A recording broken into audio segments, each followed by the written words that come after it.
Hello students, তোমরা দেখছো তোমাদের প্রিয় YouTube channel Institute of school mathematics.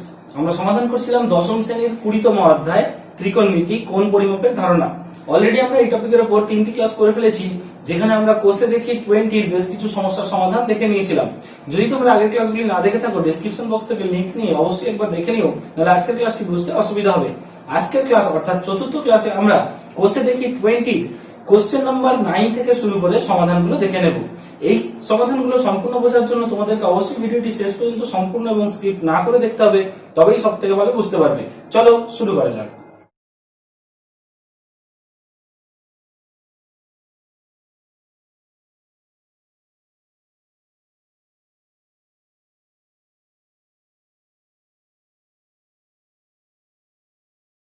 প্রথমেই দেখে নেওয়া যাক 9 নম্বর সমস্যা। আমি প্রশ্নটা পড়ছি, সঙ্গে সঙ্গে ডিসপ্লেতেও দিয়ে দেবো। একটি বৃত্তের অসমান দৈর্ঘ্যের দুটি চাপ কেন্দ্রে যে কোণ ধারণ করে আছে তার অনুপাত 5:2 এবং দ্বিতীয় কোণটির ষষ্ঠিক মান 30 ডিগ্রি হলে প্রথম কোণটির ষষ্ঠিক মান ও বৃত্তীয় মান হিসাব করে লিখি। তো আমাদেরকে দেখো দুটি কোণ, সেই কোণের অনুপাত দিয়ে দিয়েছে, তার মধ্যে দ্বিতীয় কোণটির পরিমাপ দিয়ে দিয়েছে, আমাদেরকে প্রথমটির পরিমাপ নির্ণয় করতে হবে। তো ধরো আমরা একটা বীজগণিতিক উপায় যদি সমাধান করি, প্রথম কোণটার মান মনে করো জানি না, তাহলে আমরা ধরে নিচ্ছি প্রথম কোণটি সমান x ধরি। প্রথম কোণটাকে আমরা x ধরে নিলাম। কেমন? প্রথম কোণটা যদি আমরা x ধরে থাকি, তাহলে কি হচ্ছে দেখো, তাহলে আমরা বলতে পারি যে প্রথম কোণ ইস্টু দ্বিতীয় কোণ, যেটা দেওয়া ছিল দেখো 30 ডিগ্রি। লক্ষ্য করো, দ্বিতীয় কোণটা দেওয়া ছিল হচ্ছে 30 ডিগ্রি। তাহলে আমরা প্রথম কোণটার সঙ্গে দ্বিতীয় কোণটার অনুপাত করলে যেটা পাবো, সেটা হচ্ছে আমাদের যে প্রদত্ত অনুপাত দেওয়া আছে 5:2। তাহলে এইটা সমান হবে আমাদের 5:2। এটা আমরা শর্ত হিসেবে প্রয়োগ করতে পারি যে প্রথম কোণ ইস্টু দ্বিতীয় কোণ সমান, যেটা প্রদত্ত অনুপাত ছিল। এখান থেকে আমরা সমাধান করব। দেখো সমাধান করলে পাচ্ছি x/30 = 5/2। আর একটু যদি সমাধান করি তাহলে x 30 ডিগ্রি, আর এটা যদি 30টা ওদিকে পাঠিয়ে দিই তাহলে হচ্ছে 5/2 × 30 ডিগ্রি। তো আর একটু সমাধান করলে পাচ্ছি দেখো x = 15, 5 15 75 ডিগ্রি। তাহলে আমরা প্রথম কোণটি, যেটা আমাদের অজানা ছিল, তার ষষ্ঠিক পদ্ধতিতে মান বেরিয়ে গেল 75 ডিগ্রি। এবার আমাদের দরকার এই কোণটারই বৃত্তীয় মান। তার মানে আমরা 75 ডিগ্রিটাকে বৃত্তীয়তে কনভার্ট করব। মানে আমরা 75কে কত দিয়ে গুণ করব? π/180। ডিগ্রি থেকে রেডিয়ানে যেতে গেলে, বৃত্তীয় যেতে গেলে এইভাবে গুণ করতে হয় π/180 দিয়ে। এই সম্পর্কটা কাজে লাগে যে π রেডিয়ান সমান 180 ডিগ্রি। কেমন? তো দেখো আমরা এবার এটাকে কাটাকুটি করছি। আমরা এক কাজ করি, 5 দিয়ে কাটাকুটি করছি। 5 15, 5 3 6, 3 12 36, 3 5 15। সো দেখো আমাদের হচ্ছে 5π/12। সো আমাদের যে অ্যান্সার সেটা হচ্ছে এইটা একটা অ্যান্সার, আর এটা একটা অ্যান্সার। এটা হচ্ছে ষষ্ঠিক পদ্ধতিতে, এটা হচ্ছে বৃত্তীয় পদ্ধতিতে। ক্লিয়ার? খুব সহজ অঙ্ক, আর এই ধরনের অঙ্ক কিন্তু পরীক্ষা আসে, তোমরা কেয়ারফুলি করবে। আমরা এর আগের দিনও এরকম বেশ কিছু সমস্যার সমাধান করেছিলাম। এবার আমরা 9 থেকে আজকে দেখে নিচ্ছি। এবার দেখো 10 নম্বর সমস্যা। 10 নম্বর সমস্যায় কি আছে দেখো। 10 নম্বর সমস্যায় আছে একটি ঘূর্ণায়মান রশ্মি -5 হোল 1/12 পাই কোণ উৎপন্ন করেছে। 5 পূর্ণ 1/12 পাই কোণ উৎপন্ন করেছে। রশ্মিটি কোন দিকে কতবার পূর্ণ আবর্তন করেছে এবং তারপর আরো কত ডিগ্রি কোণ উৎপন্ন করেছে তা হিসাব করে লিখি। তো দেখো আমাদের যে অ্যান্সারটা চাইছে সেটা হচ্ছে কত ডিগ্রি, মানে ডিগ্রিতে চাইছে। ডিগ্রি মানে হচ্ছে ষষ্ঠী পদ্ধতিতে চাইছে, কিন্তু যে কোণটা দেওয়া আছে সেটা দেখো রেডিয়ানে দেওয়া আছে, -5 পূর্ণ 1/12 পাই। বোঝা গেল? তো আমরা এক কাজ করি, প্রথমে যে কোণটা দেওয়া আছে সেটা রেডিয়ান থেকে আমরা আগে ডিগ্রিতে চলে যাই, কারণ ডিগ্রিতে অ্যান্সারটা চেয়েছে। তো দেখো যে কোণটা দেওয়া ছিল সেটা হচ্ছে -5 পূর্ণ 1/12 পাই। আচ্ছা, এটাকে আগে আমরা সমাধান করে দেখছি। দেখো মাইনাসটা লিখে দিচ্ছি। এটা যদি আমরা ভগ্নাংশটাকে করি, 5 × 60 61/12 পাই। এইটা হচ্ছে রেডিয়ানে কোণটার মান। এবার এটাকে মিশ্র ভগ্নাংশ থেকে অপ্রকৃত ভগ্নাংশ বললাম। এবার হচ্ছে দেখো আমরা এটা চাইছি, এই জিনিসটাকে কিসে নিয়ে যাব? আমরা ডিগ্রিতে নিয়ে যাব। তো দেখো আমরা রেডিয়ান থেকে ডিগ্রিতে গেলে 180/পাই এটা দিয়ে গুণ করতে হয়। এর ক্ষেত্রে ফ্যাক্টরটা উল্টো হয়ে যায়, 180/পাই, এবং এটা তখন চলে যায় কত? ডিগ্রিতে চলে যায়। বোঝা গেল? আচ্ছা দেখো এখানে যেমন করেছিলাম ডিগ্রি থেকে রেডিয়ানে গেলে π/180, রেডিয়ান থেকে ডিগ্রি থেকে ঠিক আর উল্টোটা, π/180 উল্টো 180/পাই। তো এটা আমরা সমাধান করছি। দেখো কি পাচ্ছি আমরা? পাই আর পাই, এই পাইটা উপরে আছে, এই পাই আর এই পাই কেটে গেল। আচ্ছা দেখো এখানে 12 আছে, 12 দিয়ে 180টা কাটাকুটি করে ফেলছি। 12 আমরা যদি 3 দিয়ে কাটি, 3 4 12, 3 6 18, 0 4 1 4 15। তো আমরা যেটা পেলাম 61 × 15, এই গুণটা আমরা করে নিই। আচ্ছা দেখো 61 কে 15 দিয়ে গুণ করে নিচ্ছি, 5 6 30, 61 519, 915, এর আগে একটা নেগেটিভ চিহ্ন, এটা ডিগ্রি। সো যে কোণটা দেওয়া ছিল তার ডিগ্রিতে আমরা ষষ্ঠী পদ্ধতিতে মান নির্ণয় করে ফেলেছি। এবার আমাদের লক্ষ্য করতে হবে যে কি জানতে চাইছে এটা ঘড়ির কাঁটার কোন দিকে কতবার পূর্ণাবর্তন করেছে। আচ্ছা এই কোণটা কিভাবে তৈরি হয়েছে লক্ষ্য করবে। প্রথমে আমরা একটা রশ্মি নিয়ে নিলাম, এবার অন্য রশ্মিটা আমরা এখান থেকে দুটো কাজ করতে পারি, একটা এই দিকে যেতে পারি অথবা একটা নিচের দিকে নিতে পারি। কিভাবে নেব সেটা এই বুঝে নেব যে এই চিহ্নটা দেখে, চিহ্নটা কি আছে দেখো, চিহ্নটা আছে নেগেটিভ, নেগেটিভ মানে ঘড়ির কাঁটার দিকে। এটা আমি প্রথম ক্লাসে বলেছিলাম, যারা দেখোনি একবার ডিসক্রিপশন বক্স থেকে লিংক নিয়ে পার্ট 1 ভিডিওটি দেখে নিও, কেমন। তো দেখো ঋণাত্মক কোণ, তার মানে এইখান থেকে নিচের দিকে নামতে হবে, মানে এইরকম অ্যারোটা হবে ঘড়ির কাঁটার দিকে। যদি আমরা এদিক থেকে উপরে উঠতাম তাহলে এটা ঘড়ির কাঁটার বিপরীত হতো এবং পজিটিভ হয়ে যেত। তাহলে এইটা আমরা নিচ্ছি না, আমরা এইভাবে নিচ্ছি। কিন্তু কত ঘুরবো, 915 ডিগ্রি। 915 ডিগ্রি মানে দেখো আমরা এখান থেকে যদি শুরু করি, আমরা জানি এরকম একবার ঘুরলে হয় আমার 360 ডিগ্রি, তারপরে যদি দ্বিতীয়বার আবার ঘুরি তাহলে হবে এটা হবে 720 ডিগ্রি, মানে আবার 360 এর পরে আবার 360 720।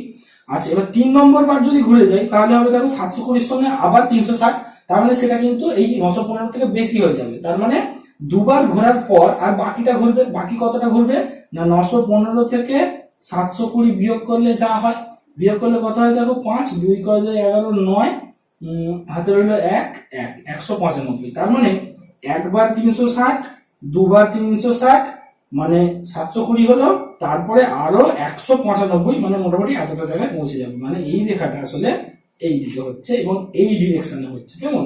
তবে এটা হয়ে যাবে তোমার 195 ডিগ্রি। বোঝা গেছে? তো এই হয়ে গেল আমাদের ব্যাপার। কিন্তু আমরা কিভাবে অঙ্কটা করবো, অঙ্কটা করবো এইভাবে দেখো। অঙ্কটা করার জন্য তোমাদের এই জায়গাটা করতে হবে না, তোমরা যেটা করবে 915 ডিগ্রিকে 360 দিয়ে ভাগ করবে। বোঝা গেছে? 900 ডিগ্রিটা আমি লিখছি না, 360 দিয়ে ভাগ করলে তাহলে 360 দুগুণে হলো তোমার 720, বিয়োগ করতে হলো 195। ঠিক আছে, এইটা হয়ে গেল দুপাক, আর এইটা হয়ে গেল আমাদের দুপাকের পরে কতটা কোণ। বোঝা গেল?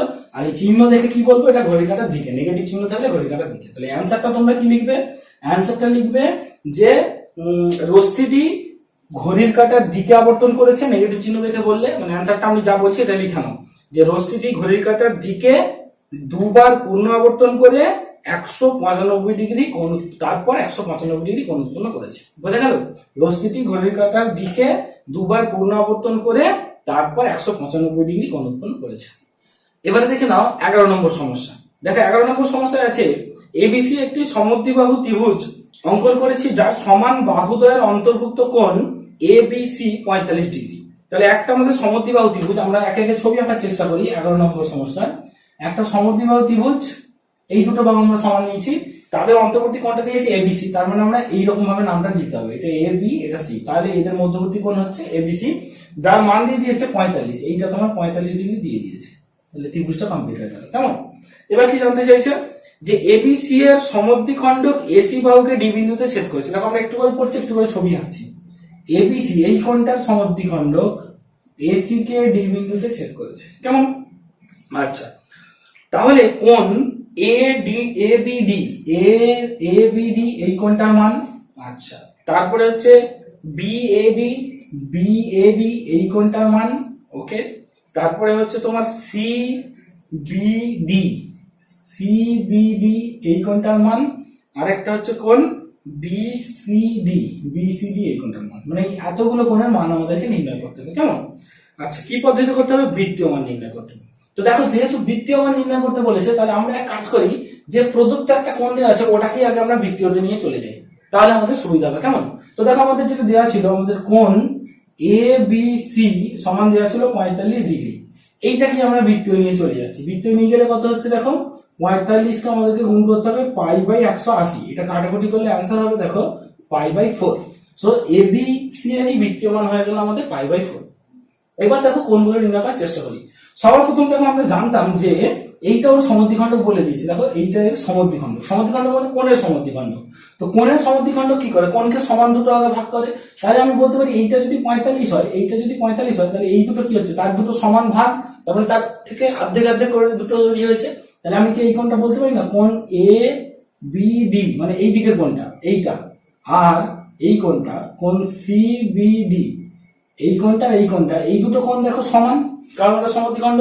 এটা কার সঙ্গে সমান? এটা সমান হবে এই পুরো কোণটার অর্ধেক, মানে কোণ এ বি সি এর অর্ধেক।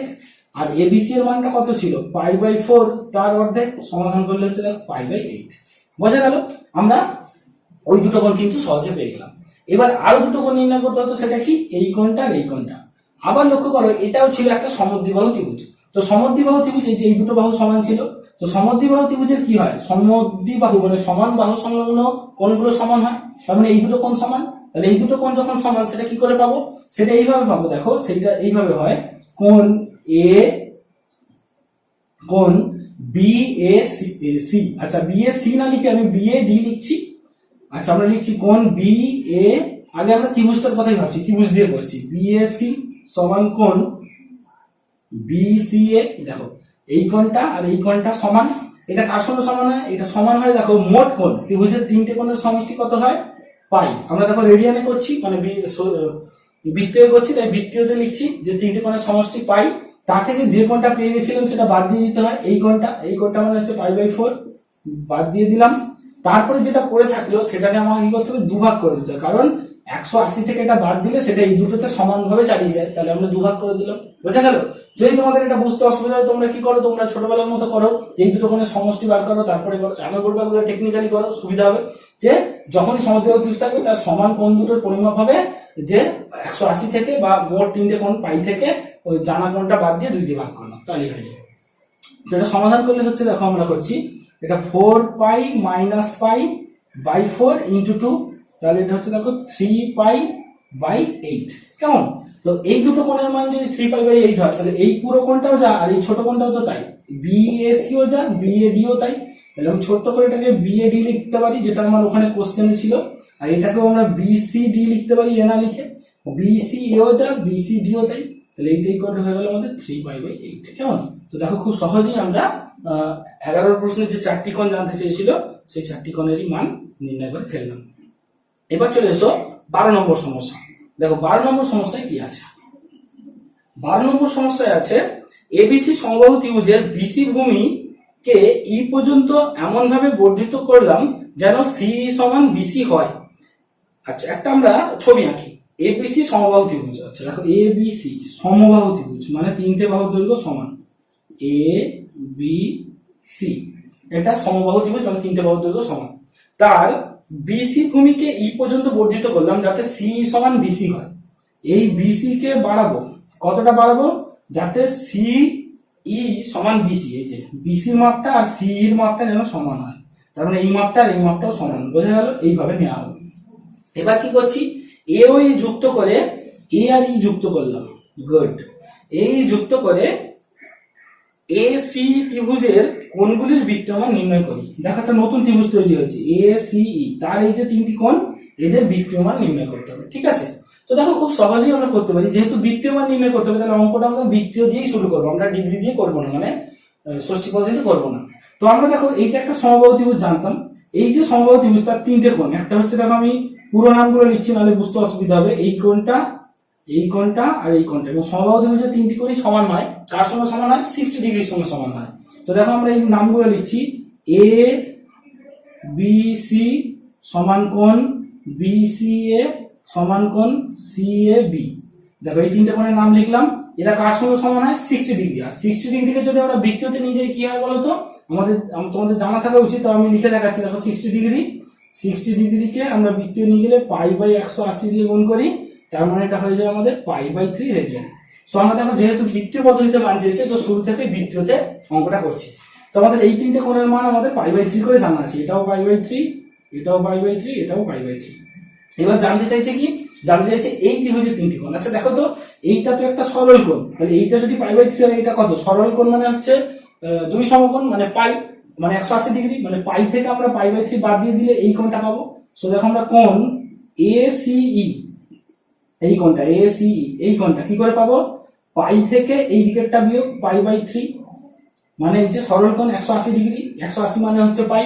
তো পাই থেকে π/3 বিয়োগ, দেখো এটা সমাধান করলে আমাদের হচ্ছে 2π/3। বোঝা গেল? আচ্ছা এইটা হয়ে গেল আমাদের এই কোণটা। এবার দেখো এইটা এমন ভাবে তৈরি করেছিলাম যাতে এই বাহুটা সমান এই বাহুটা হয়। ঠিক কিনা? আবার আমরা জানি এটা একটা তোমার সমবাহু ত্রিভুজ, তার মানে এই বাহুটার সঙ্গে এই বাহুটাও সমান, তাহলে ঘুরিয়ে ফিরিয়ে দেখতে পাচ্ছি যে এই বাহুটার সঙ্গে এই বাহুটা সমান হয়ে গেছে, তাহলে এইটা হয়ে গেছে আমার একটা সমদ্বিবাহু ত্রিভুজ। আর সমদ্বিবাহু ত্রিভুজ মানে এই দুটো কোণের মান সমান, এবং সেটা কেমন করে হবে দেখো, ঠিক এইরকম ভাবে হবে যে কোণ CAE এই কোণটাও সমান হবে CEA, এই যে এই কোণটা এই কোণটা সমান হবে। কি করে সমান হবে? সেটা সমান হবে পাই মাইনাস তিনটে কোণের যে টোটাল ভ্যালু পাই থেকে যেটা পেয়ে গেছি কোণটা এইটা মানে কত, এই যে 2π/3, এইটা বিয়োগ করে তাকে দুভাগ করে দেওয়া। বোঝা গেল? এখানে যেমন করেছিলাম এই একই জিনিস। এবার এটা সমাধান করলে কি হচ্ছে দেখো, পাই মাইনাস 2π/3 করলে আমার হবে π/3, তাকে আবার 2 দিয়ে ভাগ মানে π/6। তো আমাদের যে ত্রিভুজটা ছিল তার তিনটি কোণের মান কি কি হবে, π/3 হবে আর π/6 দুটো কোণ হবে। তার মানে অ্যান্সার গুলো হবে আমার π/3, π/6, π/6। এই হয়ে গেল আমাদের অ্যান্সার। বোঝা গেল? এবার আমরা দেখো এর পরবর্তী অঙ্ক আমাদের 13 নম্বর সমস্যা করবো, তার আগে বোর্ডটা মুছে নিয়ে ফিরে আসছি। দেখো 13 নম্বর সমস্যায় আছে কোন চতুর্ভুজের তিনটি কোণের পরিমাপ যথাক্রমে π/3, 5π/6 ও 90 ডিগ্রি হলে চতুর্থ কোণটির ষষ্ঠিক ও বৃত্তীয় মান হিসাব করে লিখি। তো দেখো আমাদেরকে একটা চতুর্ভুজের তিনটি কোণ দিয়ে দিয়েছে, কিন্তু তিনটি কোণ দেখো কেমন ভাবে দিয়েছে, এক এককে দেয়নি। একটা দিয়েছে π/3, একটা দিয়েছে 5π/6, আর একটা দিয়েছে দেখো 90 ডিগ্রি। তিনটে তিন রকম এককে দিয়েছে, দু রকম এককে। এটা হচ্ছে আমাদের বৃত্তীয় পদ্ধতিতে, এটা ষষ্ঠিক পদ্ধতিতে। কিন্তু 4 নম্বর কোণটির যে মান নির্ণয় করতে বলছে সেটি কিন্তু দুটি এককেই চাইছে, বৃত্তীয়তেও চাইছে ষষ্ঠিকেও চাইছে। তো আমরা এক কাজ করে দেখতে পাচ্ছি এখানে সব থেকে বেশি আমাদের বৃত্তীয় আছে, তাহলে এইটাকেও বৃত্তীয়তে কনভার্ট করে দিই। দেখো 90 ডিগ্রি মানে আমরা জানি হচ্ছে 90 ইন্টু বৃত্তীয় গেলে কি করতে হয়, আমাদের π/180 দিয়ে গুণ করতে হয়, কেমন? তো এটা হয়ে গেল আমাদের দেখো π/2। তো আমরা তিনটি কোণের মান এখন পেয়ে গেলাম, কিসে কিসে না, সব বৃত্তীয় পদ্ধতিতে পেয়ে গেলাম। এবার আমরা 4 নম্বর কোণটি নির্ণয় করবো, অর্থাৎ চতুর্থ কোণটি কত হচ্ছে। চতুর্থ কোণটি কত হচ্ছে দেখো, আমরা জানি একটা চতুর্ভুজের মোট 4টি কোণ যদি যোগ করি তাহলে সেটা আমাদের 360 ডিগ্রির সঙ্গে সমান হয়। 360 ডিগ্রি মানে কত, 2π। দেখো আমাদের এই যে ছিল পাই রেডিয়ান মানে 180 ডিগ্রি, তাহলে আমরা যদি 2π করি তাহলে 360 ডিগ্রি হচ্ছে 180 ডবল, তাহলে এটা 2π। তো আমরা একটা চতুর্ভুজের 4টি কোণের সমষ্টি জানি 2π, কিন্তু 2π এর মধ্যে 3টি এগুলো, তাহলে এইগুলোকে বিয়োগ করে দিলেই আমরা চতুর্থ কোণটি পেয়ে যাব। তাহলে মোট থেকে প্রথম কোণটি বিয়োগ করলাম, দ্বিতীয় কোণটি বিয়োগ করলাম, তৃতীয় কোণটি বিয়োগ করলাম, তাহলে আমরা চতুর্থ কোণটি পেয়ে যাব। দেখো সমাধান করার জন্য আমরা লসাগু করে দিচ্ছি। লসাগু হচ্ছে 6, তাহলে 12π মাইনাস 2π মাইনাস 5π মাইনাস 3π। দেখো এটা লসাগু করে সমাধান করছি, এটা উপরে যোগ বিয়োগ করছি, এটা 7।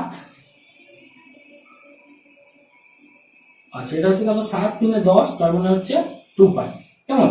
তাহলে আমরা যদি কাটাকুটি করে এটা অ্যান্সার হবে π/3।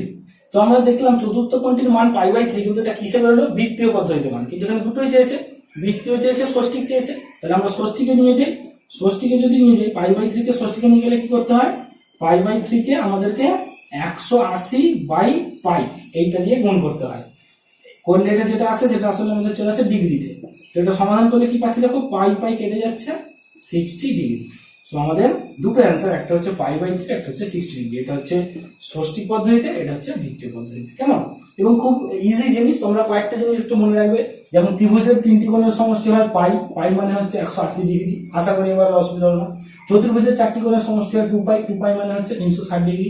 এই পয়েন্টগুলোকে যদি মনে রাখতে পারো তাহলে কিন্তু হয়ে যাবে, কেমন? তো দেখো আমরা এখানে আজকে ক্লাস শেষ করছি। যদি তোমাদের এই ক্লাসটি বুঝতে কোনো অসুবিধা হয় অবশ্যই আমার কমেন্ট বক্সে লিখে জানিও, আমি তোমাদের উত্তর দেওয়ার চেষ্টা করবো। আর এই ক্লাসটি যদি তোমাদের ভালো লেগে থাকে, তোমার বন্ধুদের মধ্যে ভিডিও লিঙ্কগুলিও শেয়ার করতে পারো, যাতে তারাও এই ভিডিওগুলি থেকে উপকৃত হয়।